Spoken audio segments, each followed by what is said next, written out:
I'm Ryan Kruesi. It's Kruesi Originals. This is Tom, Kruesi Originals. If you're here just for the install video, push up, go down to the chapters, skip to the next chapter. It's going to be a straight up install video. This is for the hardcore fans, just to let you guys know what's going on. We're closing for Christmas. We close for like 10 days. From Christmas through New Year's, we go home, we go do our thing, we kind of get away from the business. It's going to be still live on the website. Everything's still going down. It's double entries actually while we're on vacation. But as far as us being here, we're not going to be here. We're not going to answer the phone. We're going to be chilling. So we're going to drop a bunch of install videos with our special guest host, Tom. He's going to be doing install how-tos on all of our parts, as many as we can get through in the short amount of time we have before we go on vacation. So with further ado, I give to you Tom. Hi guys, I'm Tom.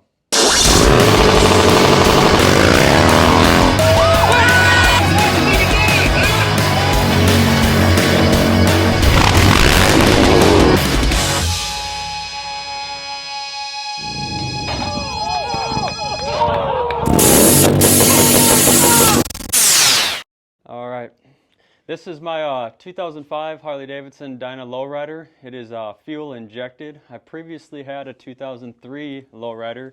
For some of you that have been following me for a little bit, you may know that. But after Trent built his 05, I wanted to see what this fuel injected, somewhat early model life was all about. So I found this up in Chicago. I bought it off the original owner with just under 12,000 miles on it. And we're going to give it the Kruesi Originals treatment today and see where we can get with it. So first we're going to start with the Kruesi Originals axle lock kit. These are available on kruesioriginals.com.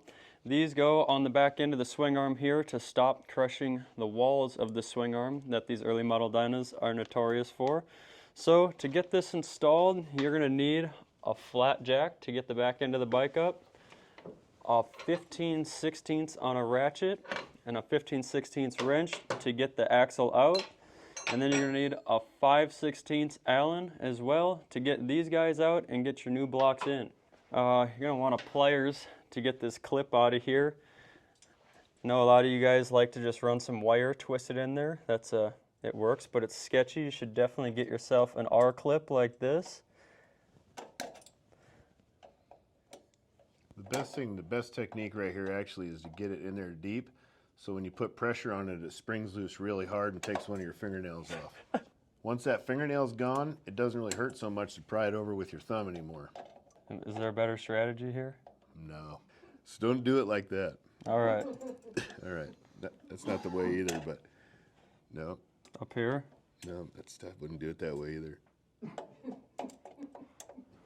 Hey, there you go. See? You almost had it, but get down lower on the shaft.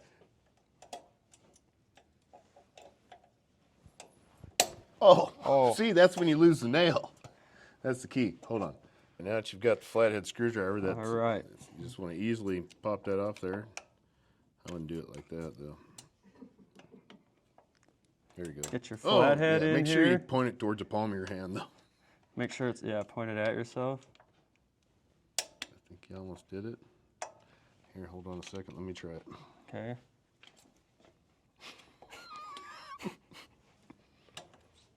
There it is. Oh, sorry. Doing a bad bit of filming. Here, you got the idea, though, right? Yep.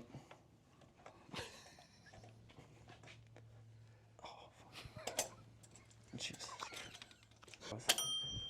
Yep. All right, so now that clip fell right out for us, we are going to get the axle out of here. Make sure we're loosening, not tightening. All right, so now that the axle nut's removed, we're going to open up our axle lock kit here. This piece here is the washer that goes on the nut side of the bike. This is the piece that actually stops the walls of the swing arm from caving in. It's got this standoff here that'll rest against the block inside of the swing arm. So we're going to get that guy in there like so. And then you're just going to put your nut back on the axle. You're not going to reuse the factory washer. Get this guy threaded back on here. And then, in the meantime, we're also going to get rid of these stock little metal plates, or your stock axle adjusters, that bend, and we're going to replace them with these nice new billet axle adjusters that come with the kit. And you also get fresh stainless steel hardware with the kit as well. All right, so now that both of those are out, we are going to put them where they belong, and that is in the garbage can. Ooh, that's plenty. That's probably more than enough, Tom. More than enough? Wipe her off there with your fingers and say, wipe her all the way off there with your finger. Be aggressive. There you go. Now you go. Take our bolt and our axle adjuster block, get this guy in here and get it started. Now I'm tightening in the new axle adjuster blocks with our new hardware. Just getting these snugged for right now because I am going to check the alignment on the rear wheel here after I get these snugged in. Well, the axle is still loose. So I got my adjuster blocks snugged. Phone's ringing, Tom. Phone's ringing. I'll be right back. All right, so now that we have all this in here, we got to set our belt tension, which as you can see, it's a little loose here. So we're going to use our rear wheel alignment tool here to make sure the rear wheel is straight after we get the tension set. So I'm going to go ahead. Yo, what's that rear wheel alignment tool made out of, Tom? This rear wheel alignment tool is a very fancy tool. It's made out of a bent piece of steel rod and a zip tie. And how it works is you stick the tip of the rod in this little hole of the swing arm here, and then there's a little hole in the end of your axle as well where we're going to stick the tip of the zip tie. I believe Motion Pro actually sells a real one of these that has a nice brass nipple on it here that you can actually tighten down with a set screw. If you have a Harley Davidson service manual, which you have no business working on your bike, if you don't have one, you should have one. It gives you directions on how to make this alignment tool in the service manual. And this is really all you need. You don't need the fancy tool. Yeah. Real cheap. So I'm just going to get this set in here and get our zip tie in here just to see where we're at on each side. Keep this where it's at and go check this side now.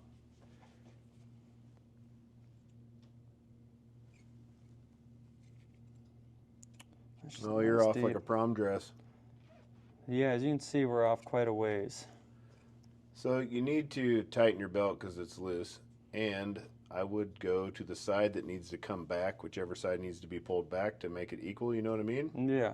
Go to that side and adjust off that one. On this side. So since this side needs to come back anyways, we're going to adjust from this side.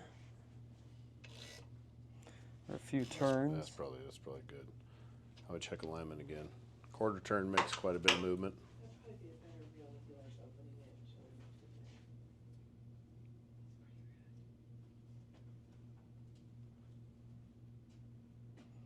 All right, and now we're gonna go check the other side. What do you got, Tom? Oh, she looks pretty dead on. And as you can see, we are pretty... That's double penetration right there if I ever saw it. That's penetration in two different holes at the same time. Yes, it is. And double penetration. I would say that is pretty aligned. So we're going to go ahead and get this all tightened down and torqued down to factory spec, which is also in your service manual. At 10 pounds of pressure, like 1/4 to 3/8 of an inch of movement, so you got a whole lot more there. I'm not going to give you the exact specs because you should have a service manual. Look those up. Different per model, different per rider weight, things like that. But I set her up pretty tight, so let's tighten that up, and I'll blast it with my fingers and see how she feels. All right, so we're going to start by going a 1/4 turn on each side. So right here, we're 90. Go 90 degrees is a 1/4. Do the same on this side. I'm going to start at 90, come down, check our tension. What do you think? What do you got? Give me a little finger pumper again. Little finger action here. So that's 2 fingers right there. It's 2 fingers. I think it's probably more of a 1-finger move because 10 pounds ain't very much. That's pretty loose. Give her just a little bit more. Give her another 1/4 turn. Yep. Ooh.